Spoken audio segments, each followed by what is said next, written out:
listening to Clarity on Fire, a podcast for people who know what they don't want out of their life and career, but aren't sure what they'd rather be doing. In a world where it's easy to exist, but hard to feel alive, we, Kristen and Rachel, 2 certified life and career coaches, are here to help you cut through the information overload, get unstuck, and focus not just on how you can have a career you're passionate about, but how to create a whole life that feels fulfilling. So join us here, where we serve up inspiration and down-to-earth wisdom in a way that only 2 best friends can. We want you to experience the relief of knowing that, yes, you're allowed to want more out of your life and career.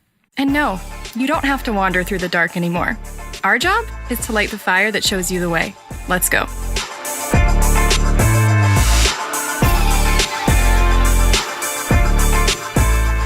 Hi. Hey. Welcome to another interview with an expert that I know very well. And because she was, again, we're really walking the line between expert and normal person. Especially in this one, because she shares her personal story, but her personal story has been what led to her expertise. So, well, they're so intertwined. So she's a coaching client of mine, and we still work together on a monthly basis, and she is just awesome. Katie is CPA, and she owns her own accounting business, and she has multiple employees, and she's done very well for herself. But when she and I came together to start working together, she was miserable, and she was questioning everything and whether or not she wanted to sell her business. And she very seriously considered just selling it because she was so unhappy. And in the work that we've done, she's really transformed, and she actually became a coach, and now she works with women around money issues while still also having her CPA business. And which you would think would mean more stress and overwhelm more in her work. life, but it has not been that way. And she shares that story really beautifully. Right. So she talks a lot about how she went from overwhelmed and completely burnout and in a panic all the time and in survival mode all the time and working 7 days a week to transitioning her business to fully virtual and remote, improving her marriage, improving her relationship with her daughter, making just as much money, if not more money, as she made before, not working on weekends anymore, working normal hour days. I mean, the list goes on and on to like how many 180s that she made in her life. And so she's really become not just the financial expert that she was before in the practical sense, the numbers sense, but she's also become an expert on the emotional side of money and how money has so much to do with, I mean, money is just an expression of the way we live our lives. And you can either use it to enhance and express who you are, or it can detract from and create impediments to being who you are. And she's been in every one of those stages and knows them intimately. We talk a lot about the journey from going from existing to living on this podcast. And I think this is a really great example. And Katie is an embodiment of someone who went from existing to living in every aspect of her life. And her journey with money has been sort of the spine, the backbone of that journey. And now she helps other people do the same thing.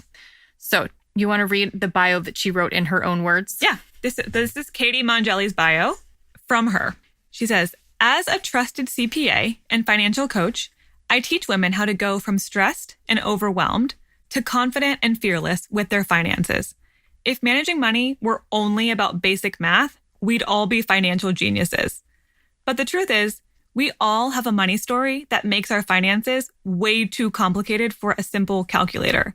I walk women through the process of healing their money story and then aligning their goals, values, and passions with their finances to create their dream life. That's great. And I love that she's merging, and she talks a lot about this in the interview, merging the practical with the emotional. Yeah, Katie has a lot of street cred, if you ask me. She shares in the discussion that she has had to make incredibly hard decisions like, do I spend this $20 on paying for gas so that I can go to work today, or do I spend it on buying food for me and my child today? Wow. And that's that's one of the hardest decisions you can ever imagine a single mom having to be in. And so she went from there to having a business that supports her and 6 other employees and was still miserable.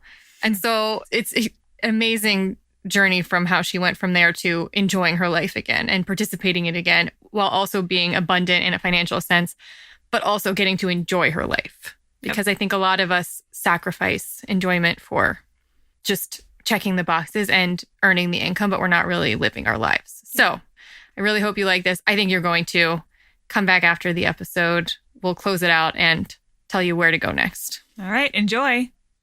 Hi, Katie. Hey, how are you? Hey. We're good. We're thrilled to have you here. I'm so excited.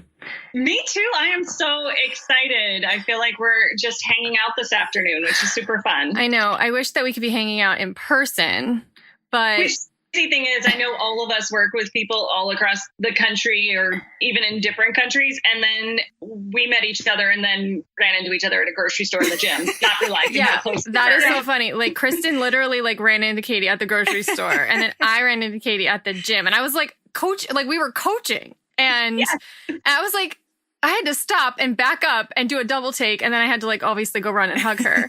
I didn't even know who Katie was at first. Oh, you thought she was a stalker at the grocery store. She's like picking avocados and I'm staring at her from the berries. Like, I know her. I'm like, she looks nice and friendly. I don't know who that is. Well, but also that happens to Kristen all the time. It does. Because she just has one of those faces people want to tell stories to. So it didn't weird me out too much. She thought that you were that. And then she was delighted to learn that you were actually a person that she should know of. Exactly. I'm not the scary lady on the other side of the strawberries. I'm actually someone you kind of know. I know. So, okay. I have so much that I want to ask you and talk about. And I think that almost everyone I've worked with and gotten to know over the years has a fascinating story. But you have had a journey that not a lot of people that I've worked with have had. And so I want to start like where we are now, but then I want to go back to the beginning and work our way up to where we are now. Like, you own your own business. You have multiple employees. You are a breadwinner. You've been providing as like for a single mom for, well, not anymore, but you were a single mom for a very long time. And in a lot of ways, you created a ton of financial success for yourself and your family. But you were also miserable at the same time. Yes. So I want to go back to the beginning, to when things were really rough for you and when you first started your business and when you were like really hustling as a single mom. And if you want to go back even earlier than that, you can. But I kind of want to know, like, where do you think that your journey, like when you think of like your journey starting, where do you think of it starting?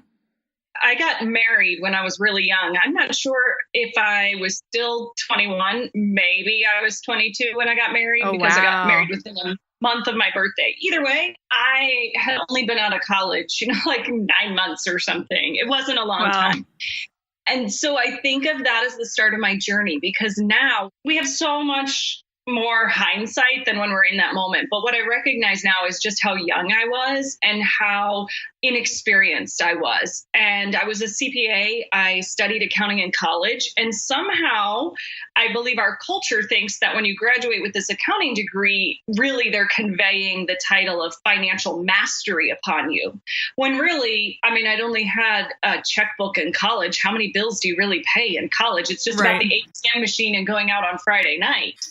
Yeah. It wasn't like I'd had a lot of practice, but then I got married and in that year I bought a house and life got real. I had a job and like bills and utilities and power companies. And so I started realizing that I did have an interest in reading all of these books by experts. You hear their names on the radio shows and the television. You see their books in the bookstore. And I was like, oh, okay, these are the rules. This is what we do. You have to have this much in savings and you need to save this much by this age. And like literally I had spreadsheets and a roadmap of what the term financial success meant. Mm-hmm. But by 10 years later, when I ended up divorced and realizing how much that costs and how many sacrifices you have to make to get that freedom and what it really does to your life. I mean, I had to relocate, and this is before the era of Skype. And I mean, we had internet, but it wasn't like, it wasn't as easy as it is today. Work from home. So when I relocated, I had to restart my business. I had no income. And that's really when it's sort of like that, if you're telling a story, that would be the disaster that happened in my life. And I ended up scarred from that in the sense that I felt like a failure because I'd spent 10 years consuming a diet of what financial success means in this country.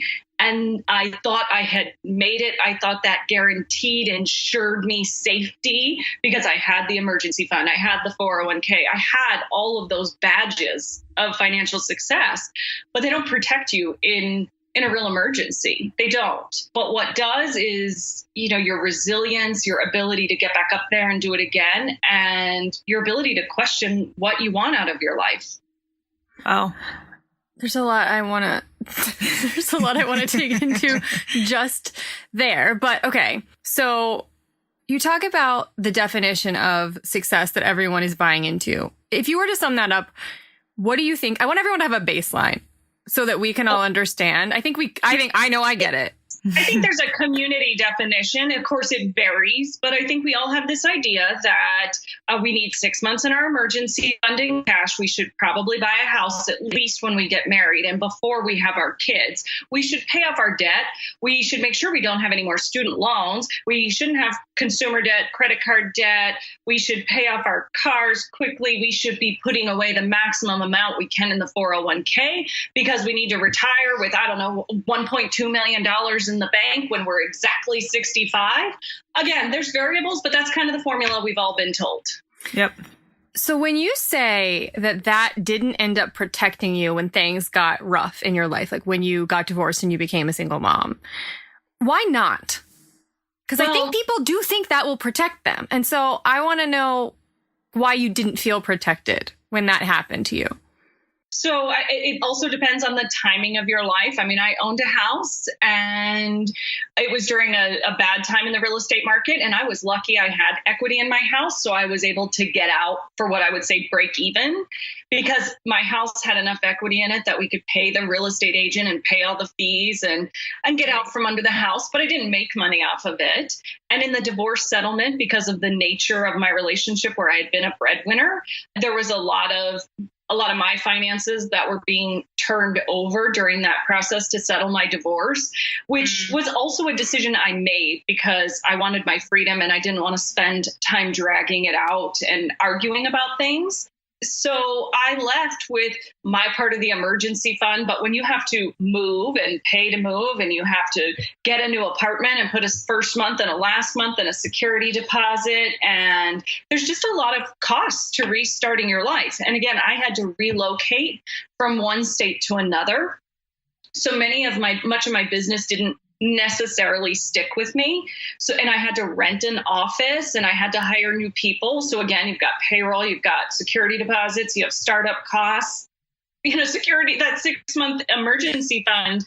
Now that you're actually investing back in your life, doesn't last 6 months because you're using it to make decisions that you feel good about, but you're then really in that trap of how quickly can I start making money versus how long do I need to invest in this business to kind of get it up and off the ground. And so it led me to live off of credit cards, to make decisions that I understood I was investing in my business, but there's a time crunch that comes with this. You're racing against a clock. And it created a lot of stress. It created a lot of judgment towards myself, not judgment from others, judgments from my own self about what I was doing. And that feeling like, oh my gosh, I'm a fraud, because I would sit in meetings with clients and they'd say things like, well, you're a CPA. You know how it is. We got to max out the 401k and we got to, we're all responsible here. And you're thinking, oh my God, I'm not. Maybe they can see through me. They're going to find out. Yeah, I can only imagine the pressure that you felt then when all you had been taught, all you had learned was this is what it means to be financially secure. And then you're thrown into this situation where you can't follow all of those rules that you had been taught. And I can only imagine the judgment and the overwhelm and probably the shame of that experience. So I'm curious, where did you go from there, knowing the intense emotions and the inner conflict? Like, what motivated you to move forward? Well, I think that what motivated me to move forward, again, when we're looking at that time of my life, survival motivated to move forward. It certainly wasn't like I had this deep introspective moment of unpacking my feelings and working through them. I wish it was that beautiful, but it wasn't. It was more like stuff them down where they belong and let's keep putting one. We can deal with those later. I can deal with that later, which it does catch up with you, which is why I want to talk about that, because I did spend almost 10 years shoving that shame and those feelings down and hustling, just putting one foot in front of the other to get through it.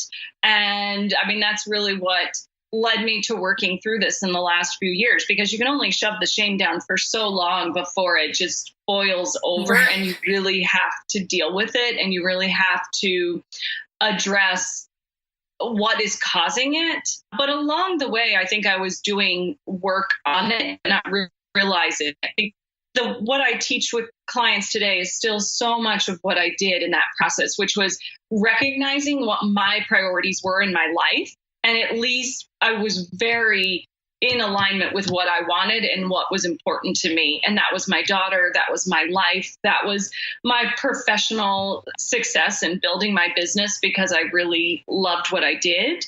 And so it really helped that at least I was in alignment with what I valued and what I wanted to create in life.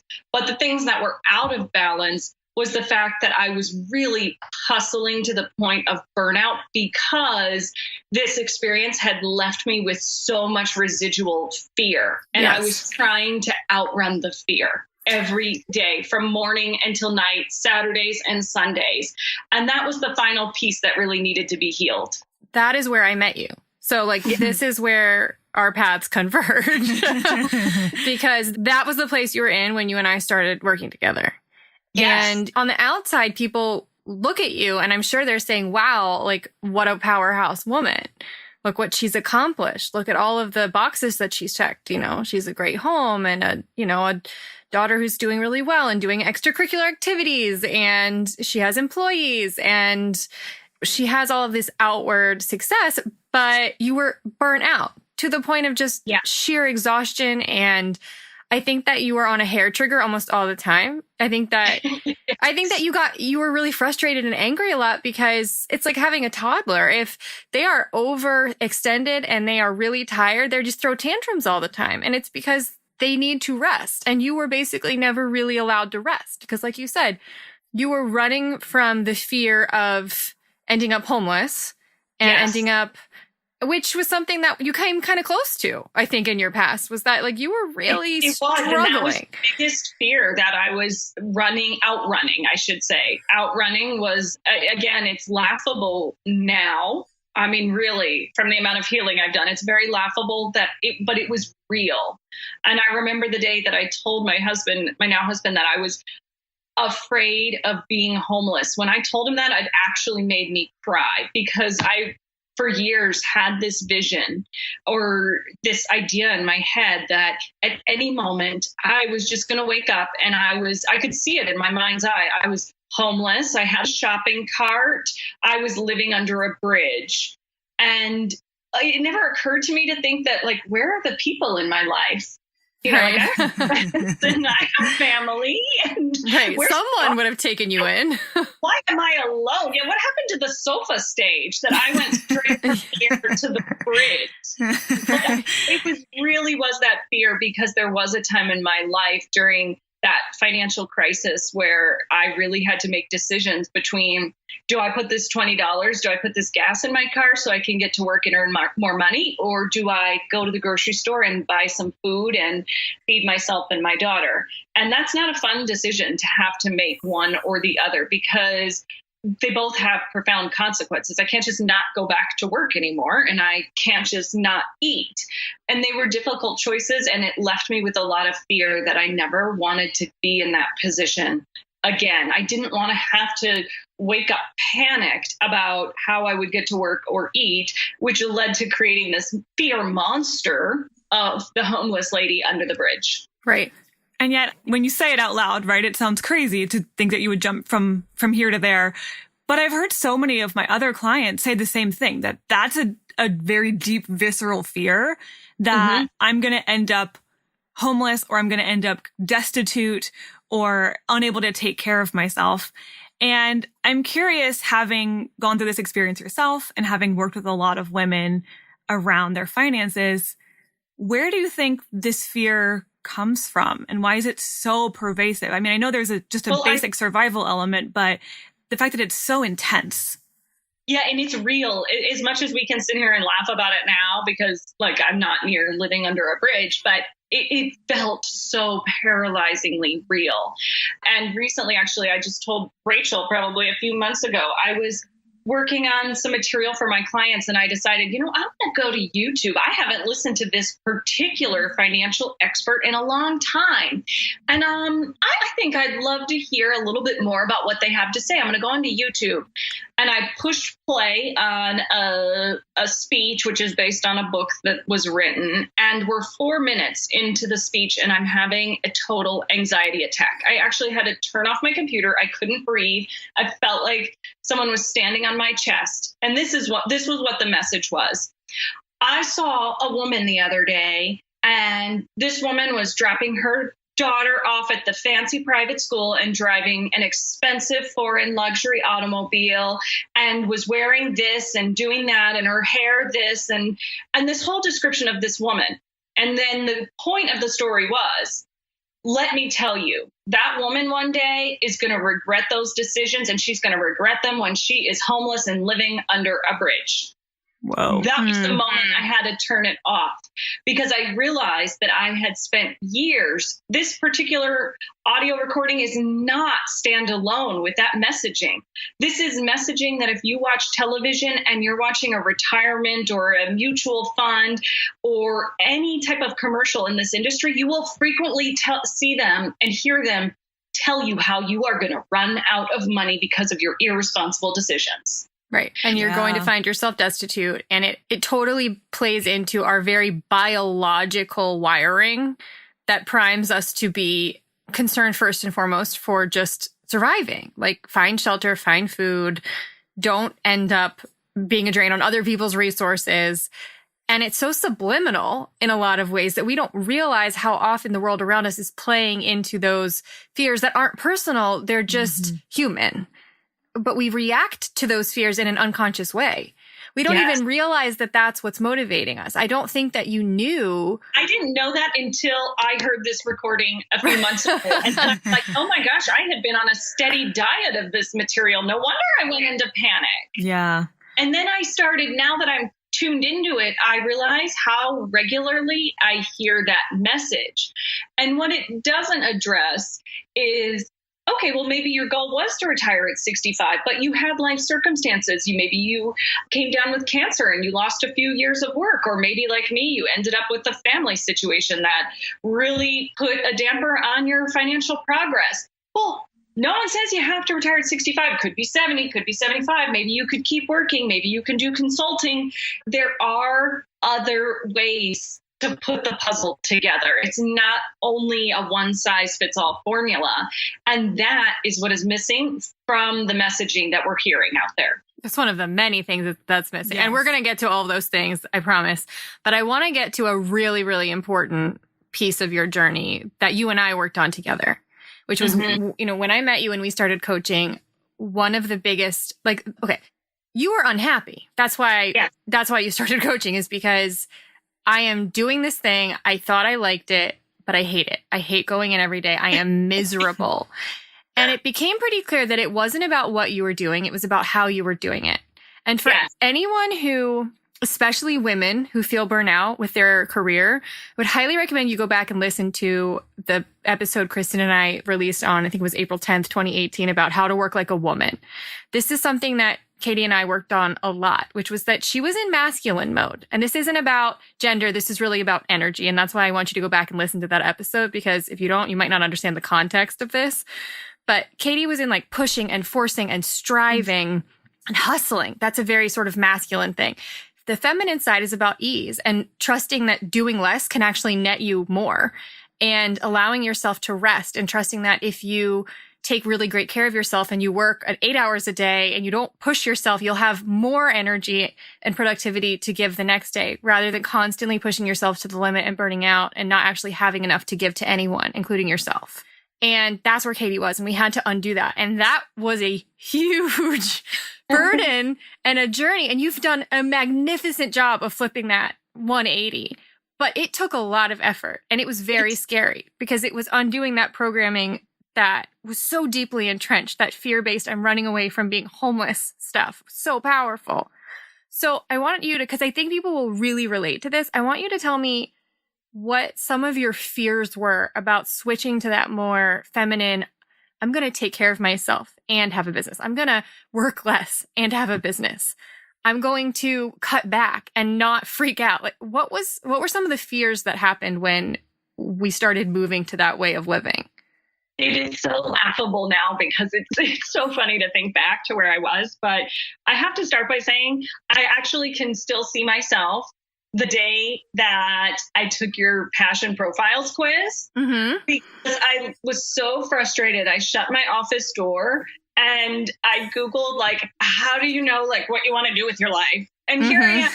I'm a business owner, not sure if I'm working on something, and Googling it at like 3:00 in the afternoon during the busiest time of year when I should maybe just be doing my work. So the whole scenario of how I got started in that is just, it really just points to how deep I was in that burnout, that I was just ready to pack up my desk and leave my things and walk away. So when you brought up in our initial sessions about like the idea of doing less, I don't even know how you survived my resistance. It was a powerful creature to behold, for sure. I remember having an entire conversation that was almost like I had drafted a spreadsheet of all the reasons that I had to function in this way, because clearly it was my job to make sure that the planet rotated and that the sun stayed up there and warmed us all and gave us seasons. And it was so hard to think about doing less, but you really persisted with that conversation. And I remember that I was like, all right, I can't lose anything because certainly what I'm doing isn't working. I'll give it a try. And I was so excited because my first day of the experiment, I managed to eat lunch and return an Amazon package to the UPS store. And I thought, success, I've done it. I didn't work through lunch. I actually ate lunch and ran an errand. I found ease. I managed to take a lunch break and eat a salad. Like, whoa. Wow. But I have to bring you to where it is today and a conversation that actually happened this weekend, because this was, maybe I'm going backwards in the process, but the results of doing less are that I am now so in tune with my body that whether I start my day early or start in the middle, I can tell exactly when my body says, we need to pause. We're tired. That's awesome. And sense it physically, I can feel it mentally, and I don't push through that barrier. Instead, I plan my day. I give myself enough cushion on deadlines. I give myself enough room in my life to take breaks, because I was working 7 days a week.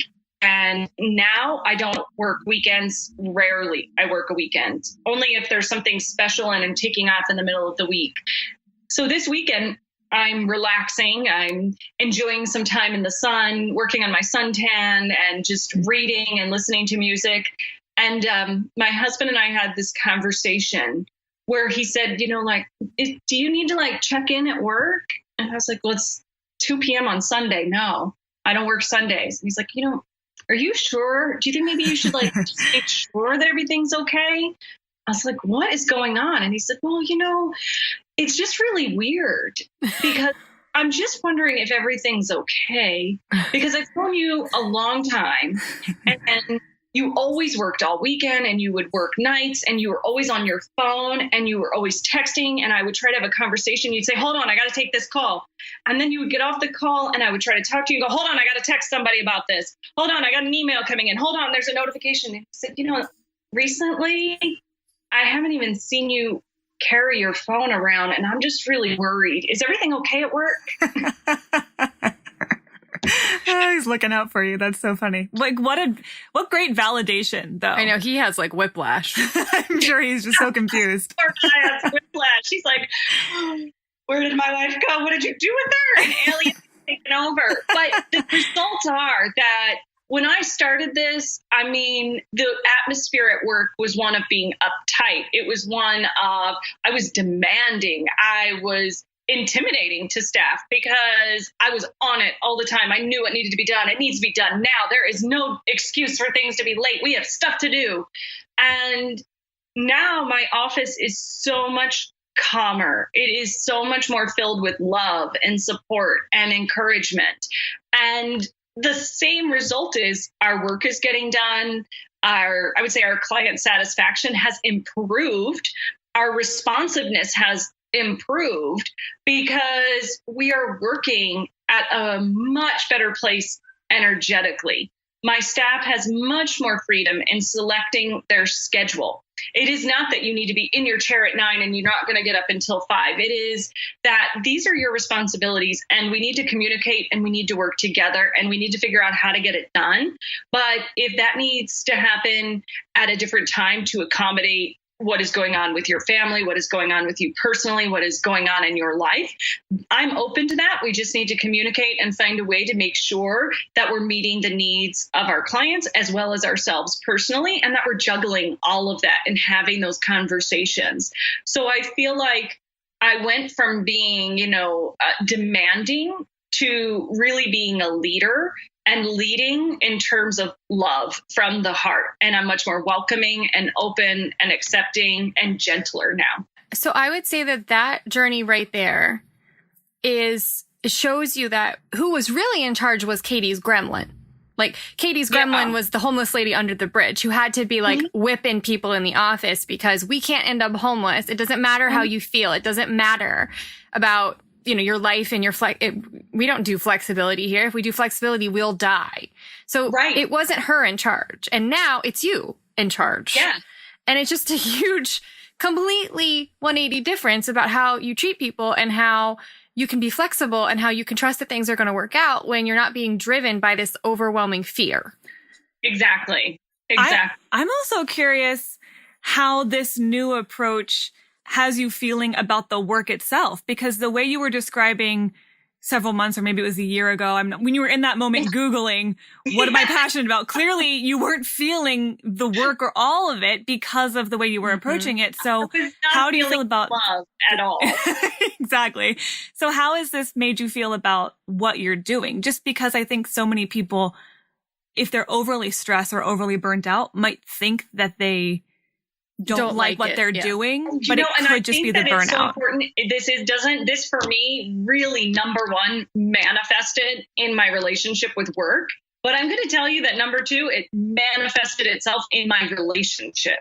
Yes. Yeah. Where you think you don't like your present circumstances and you want to run away and leave work, the relationship, the job, the friendship, the boyfriend, whatever it is, because you're so stressed or unhappy or they're not meeting your needs. And it's a very demanding, ugly, grabby is the only word I can come with, energy. Like you're grabbing at it, clinging it, make it be nice to me.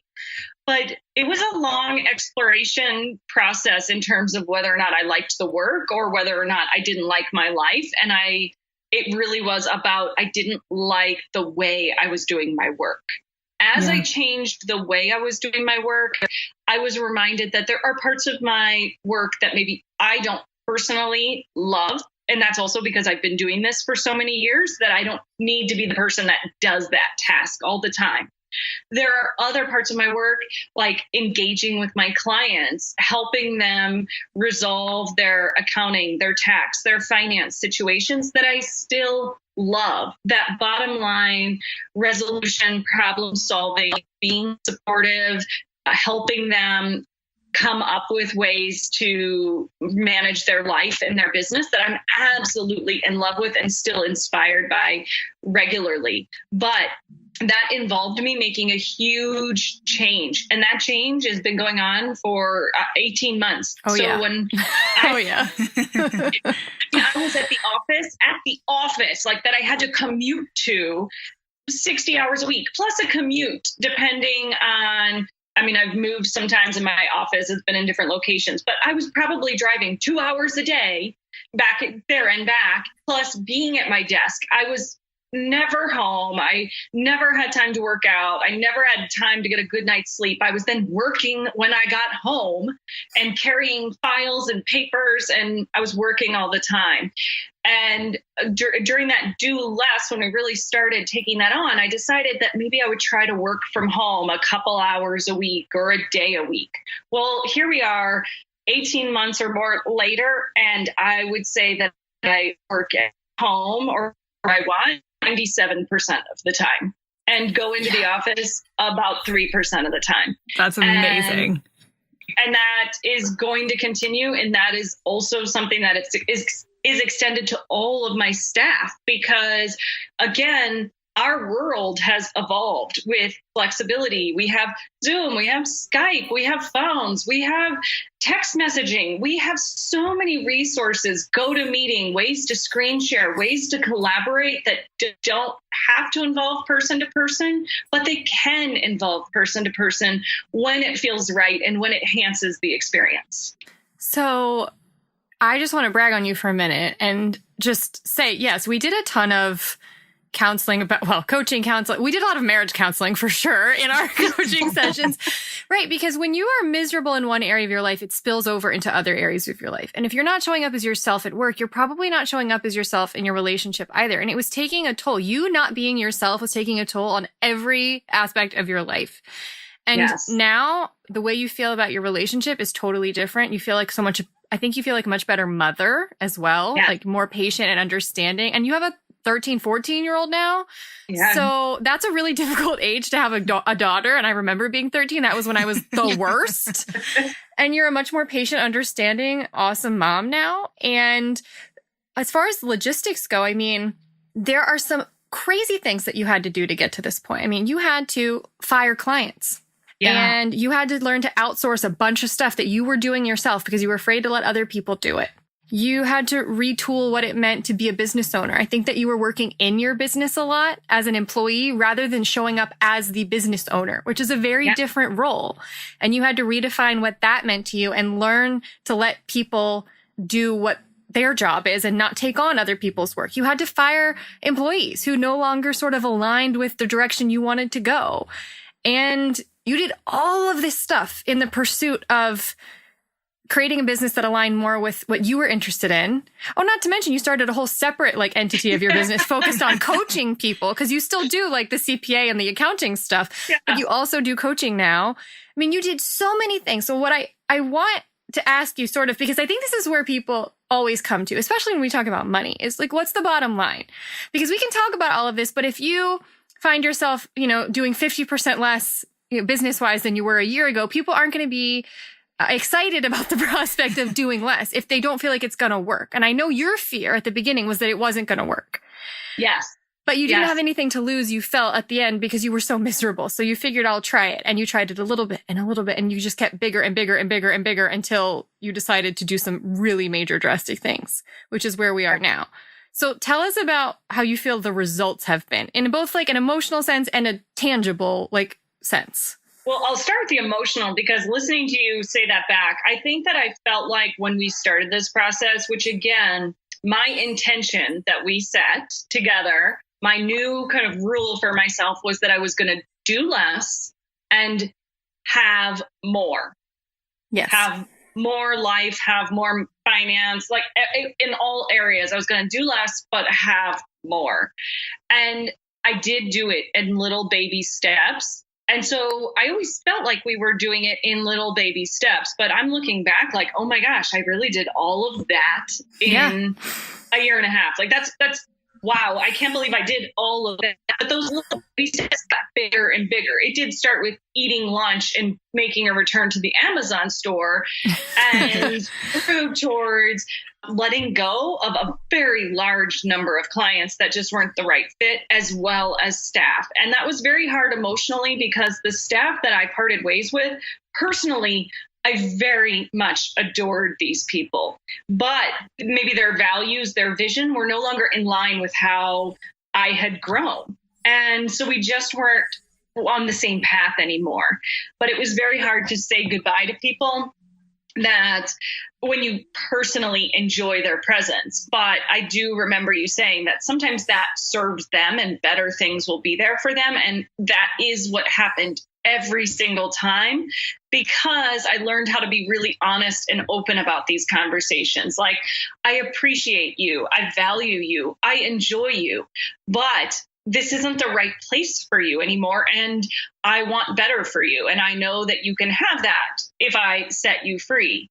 And I'm sure my conversation wasn't quite as eloquent as that, as it takes practice. But each time I ended those relationships, it's worked out better for everybody. So the end results are that in my life, yes, my marriage is so much better. My daughter and our relationship has grown so tremendously close in this year. And I feel like probably it's a little bit early to tell, but I think we're heading off a lot of that teenage drama, because I've learned to slow down and really connect with her and realize that her emotional outbursts have nothing to do with me. They have to do with what's going on inside her, which allows me to give her so much compassion and to really get down at her level and say, I've been there, I understand it, and just be present with her and not judge it. And instead welcome it, listen to her.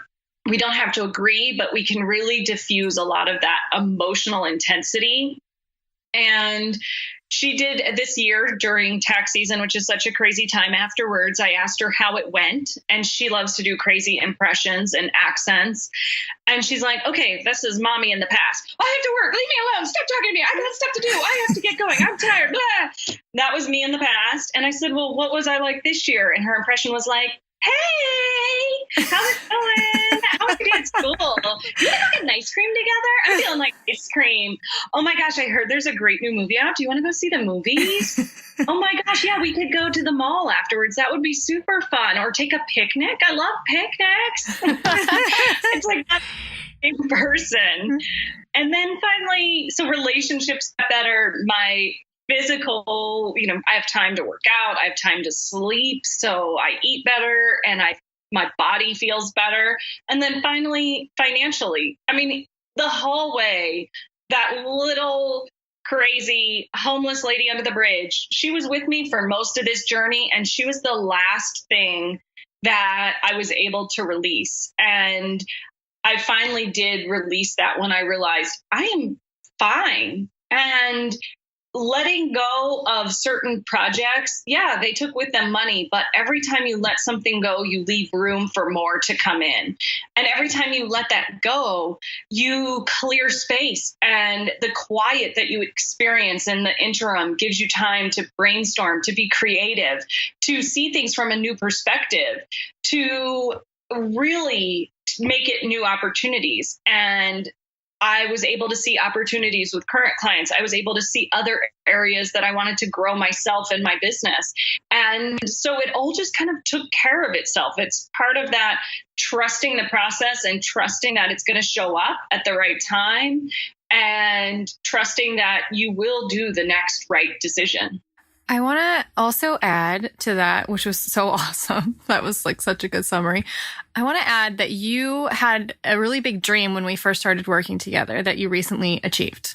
And that dream was to own a lake house because you wanted that space and you wanted to be by the water. And when you envisioned yourself like living your best life, that's where you were. The problem at the beginning was that even if you'd had that, you would never have been able to enjoy it because you worked 7 days a week and you had to commute. And you were constantly micromanaging people. And so in letting go of a lot of that, in turning your business virtual as opposed to having to commute and creating those boundaries in space, you just last month closed on your lake house. And that is where you are currently having this conversation with us. So it is so cool to see you go and achieve this dream that you've had for such a long time. It is. And if you'll recall, that also was like so part of resolving some of that fear and shame about money, specifically the shame. Because, the formula for finance that we talked about earlier is that you grow up, you get married, you buy your house, you live in your house, you raise your kids, you retire. And I decided that in the area of the country that I live in, housing is just, it's stupid expensive. Yeah. And saving a down payment and then the mortgage that would come along with that would have been suffocating compared to even what it costs to rent in that area. And I don't really feel like deep rooted there. And so I had this crazy idea that what if I just bought a vacation home and made that my kind of my investment, and it brought me happiness. And that's where sometimes stepping outside of the formula and doing things, maybe not the way everybody else is doing it or in the order that everybody else is doing it, but in the way that really you connect with, helps you enjoy that part of the journey with your finances, because you're actually creating something that brings you happiness and you get to enjoy along the way. Yeah, it sounds like through this whole journey, more than anything, you got really clear on your priorities and your values, and slowly you were aligning your time accordingly. And subsequently, you've been aligning your finances as well, even when sometimes it goes against those rules, quote unquote, that you were being taught and reading in all of those books so many years ago. Yes. And I think that's it, is that I felt like the missing piece of what I was reading years ago is that they don't really tap into that emotional side. And as I've sat with it more, I'm not surprised, because if you really think about the women's movement, which I guess was really happening maybe, let's say, in the 60s and the 70s, that maybe our mothers or grandmothers were participating in. During that time, it wasn't even until early 1970s that a woman could have a credit card. Oh, yeah. 1974 was the first time we were legally allowed to have a credit card without the signature of a man. That is mind-boggling. That is disgusting, to say the least. How could our mothers and how could our grandmothers have taught our mothers or our aunts or other women of influence in our life about finances when they didn't have the ability to experience it in their own way? So we have to recognize that women and money, we're in our infancy. Men have dominated the way that finances have worked for centuries. And while we may all know successful women financially, we have to recognize that this movement of bringing feminine energy to money is really in its early stages. Infancy, which is why Kristen and I love talking about it. And again, that episode we did is a really good, How to Work Like a Woman. It's a very good summary, I think, of that, and at least one aspect of that. But you're so right that right now, when we think of a successful woman, often we're thinking pretty much exactly like a man. Well, and I very much like to equate it to how many successful women, if you were to close your eyes and imagine the world, how many of them are wearing a pantsuit? Right. So I don't necessarily have anything about the pantsuit. My point is the pantsuit is feminine energy in its masculine form. To me, it's the uniform of a woman being successful using the energy of a man. And so women we have seen as financially successful are doing so in a pantsuit. So what would happen if we shed the pantsuit and manage our money as women with heart, with love, with ease? With the feeling. Yeah. With intuition, things that often get cut off when you're only ascribing to logic, which is a more masculine strength. And we have a lot of intuitive emotional strengths that get amputated because societally they're not as valued, even though they are just as, if you're going to make a good sound decision, ideally you should be balancing logic, emotion, and intuition equally. And often, this isn't to disparage the masculine way. It's just that the world has been built in such a way that it's so much easier without even realizing it for them to get ahead. And the reason so many women are burnout, and not only like energy wise, but the energetic burnout leads to physical burnout. A lot more women are chronically ill than men. And it's because often the systems that we're forced to work in don't work for the way we are wired. And so it's like having to strive against the current every single day. And it's incredibly difficult and exhausting, but it doesn't have to be that way. And you are such a living embodiment of someone who went from being a feminine person trying to make it in a masculine way and being exhausted and suffering and just miserable, and then transitioning to doing it in your way and being more successful. And not being homeless, making plenty of money, buying a second house, right? Like you are proving that if you can turn your boat around and go with the current of how you're wired, you can actually be even more happy and successful than if you're trying to do it in a way that just doesn't work for you. Yes, and it becomes easier and not harder, and it feels so much better and so much more satisfying because the level of joy and satisfaction that come with it are really what you were reaching for, and you're more fulfilled when you have those than when you're burnt out from just striving for things that didn't have meaning and were exhausting and depleting you all the time. Then there's no time to enjoy it. Yeah. And I would argue that even men who particularly been taught that you have to go about things in a masculine way, I think everyone would benefit from a more balanced approach. Yes, or at least, I think the balance in terms of, I think there are men, again, this isn't disparaging the masculine. I think there are men who do need, a little bit of, we all have both energies in us, and men sometimes need to embrace some of that feminine energy and have more flow and more flexibility to meet the needs of their life as well as women do. And I think that if we can really, as women, start to value ourselves in our feminine energy and bring it to the world and show it as a gift, it will be embraced and everybody will benefit from that. Men and women alike, our kids will benefit from that. It's going to start to be more valued as we really start to value ourselves and the way that we work and the way that we function, and people get the best of us and we get the best of ourselves. So well said. So, okay, if someone is like, I am on board, I really love this whole conversation, but I can tell I have a lot of work to do. How do I get started? Like, I think this is so scary for a lot of people. It feels like I need to bury my head in the sand. And because there's just so much. It's like, I don't want to even open that bill. I just want to, like, I don't want the things to pile up, but I think that it just feels like such a mountain to traverse that a lot of people just do nothing, not because they want to, but because they just feel so incapable of doing that on their own. So where do people start if they really want to make change? It's interesting. And I think of a woman that I'm working with in my group coaching program right now. When we first started talking about working together, she's like, yeah, that sounds great. And then some things came up in her personal life. She was thinking about relocating and a career change. And she's like, look, I just need to be honest. I can't take this on right now. So I love everything that you had to say. And I'm going to work on this money piece and really developing this relationship with my finances on my own. And she got a newsletter from me a few weeks later, and she called me and she's like, yeah, this is a little bit harder to do it yourself than I thought it was going to be.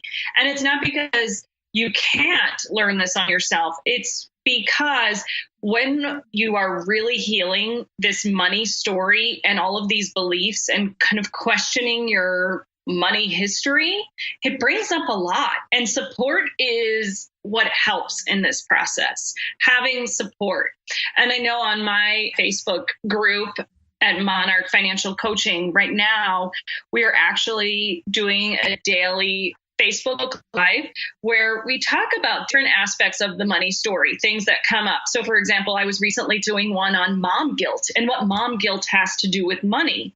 And one of the things that mom guilt and money have that go together is that, as we were just talking about, the transition of the women's movement and how we don't really have those role models to know how to balance both and to give yourself compassion and to really just try to work through it, because you're not going to be perfect at this. We're all just learning it. So I'm really creating a supportive community there and doing our daily discussion on money story and money beliefs so that people can really start to just recognize them, because we all have that conversation in our mind that goes on, that nonstop chatter. And if you can tune it in and be like, wait a minute, why does my brain keep telling me this message? It gives you the power to acknowledge it. And when you acknowledge it, you can question it. And when you question it, you can change it and reset that messaging and put yourself on a new course. I totally buy into that. That it is so true. So if someone is interested in like starting that work, I know you're doing a Facebook Live series right now. That would be perfect. Yep. And by the time this airs, you will be probably halfway through it. However, that's great. still jump on or go back to the beginning. So tell them a little bit about what you're doing. Mm-hmm. Yeah, tell them a little bit about what you're doing with your Facebook Live series. Yeah, we're doing the daily Facebook Live, which is going to talk about one aspect of your money story that's coming up and that's holding you back, or those sets of limiting beliefs that we all have. And we're working every day through a brief 5 to 10 minute conversation and chat in the group on Facebook about what these beliefs are, how they're holding us back, and how we can just make one small step to reset those. So even if you're just hearing this, you're just tuning in, or you're catching this way after the fact, go back because they're all on the Facebook page and you can go through and listen to those. That might be helpful to you. Okay, great. Where can they find those? So those are on Facebook. So I guess it's facebook.com/monarchfinancialcoaching.com. Okay. And where else can they find you? And I highly recommend that, because Katie also has a group coaching program for women. You should probably talk a little bit about that too, because that's an awesome way to start to work on your money story and your money situation in tandem with other women in a small group environment virtually who are in the same place, who are motivated in the same way you are. And it's going really well, this first round you've done. And I know you're going to be doing a second round in September. So tell them a little bit about that. Yeah, so you can find more about that on my website, monarchfinancialcoaching.com.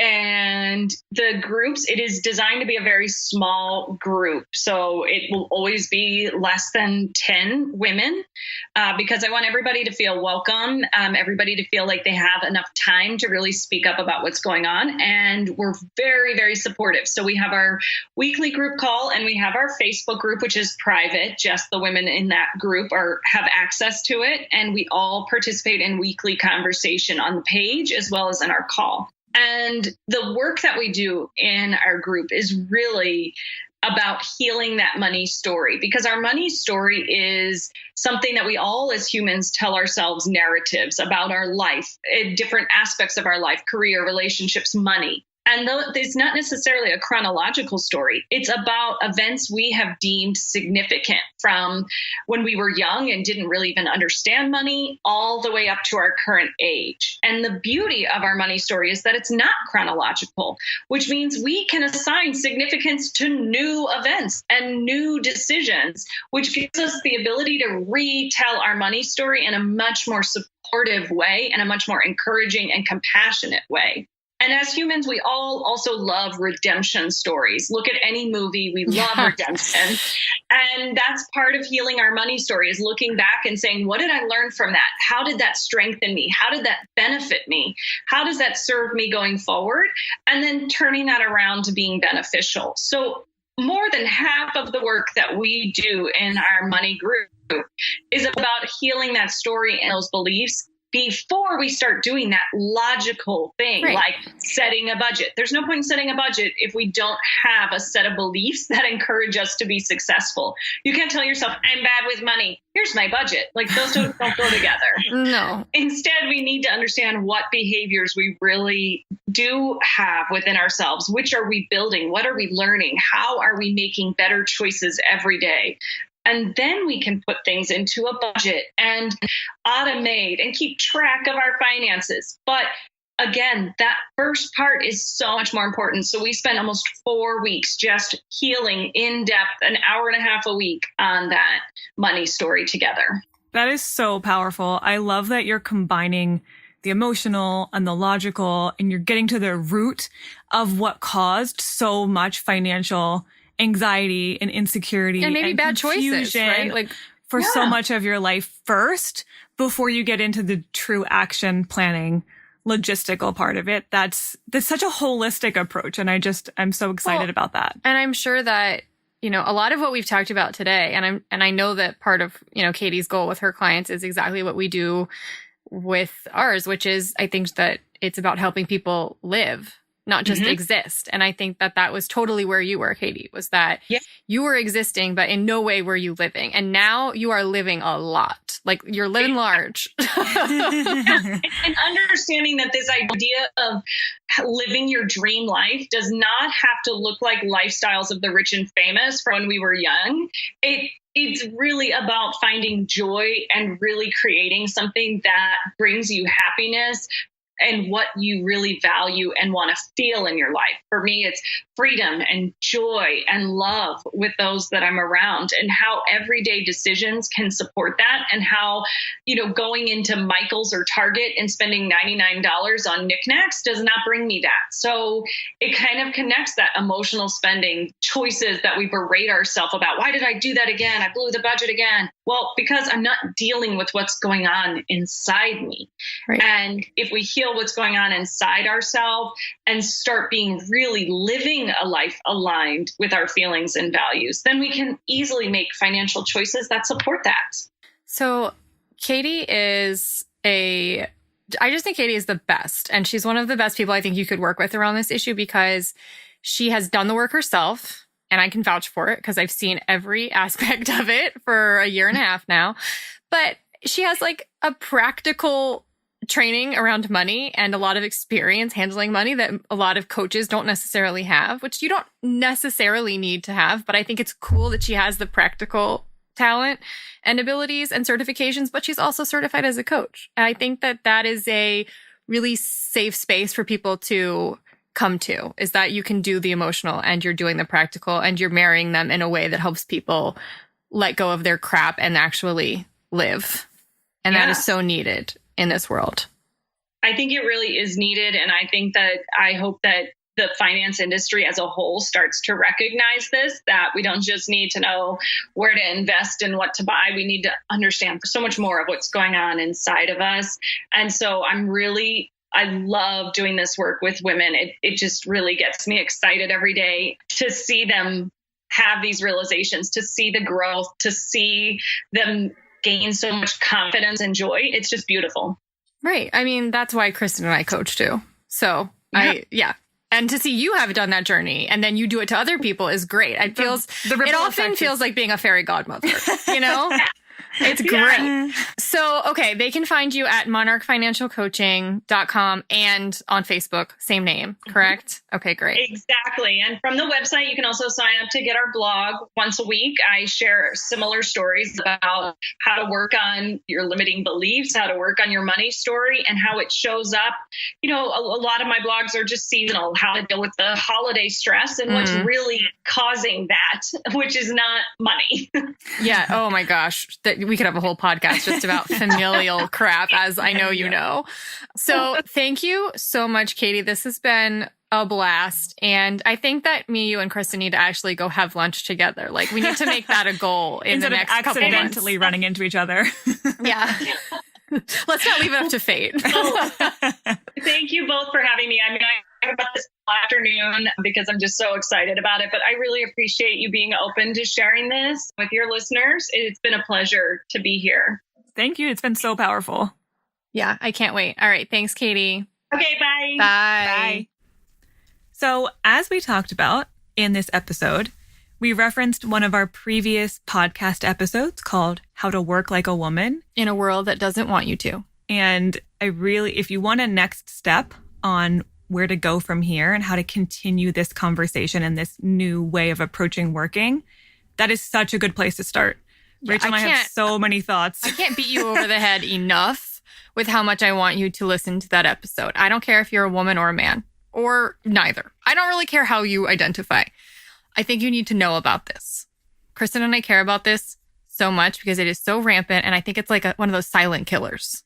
Yeah, I can't choose between episodes because it would be like choosing between children, but whatever. This topic is so I would maybe choose this episode. Fascinating to me that it's definitely one of my favorites. So that would be, we're going to link to it in the show description, but you could also just go back. It's one of our first released ones. April 10th, 2018. April 10th.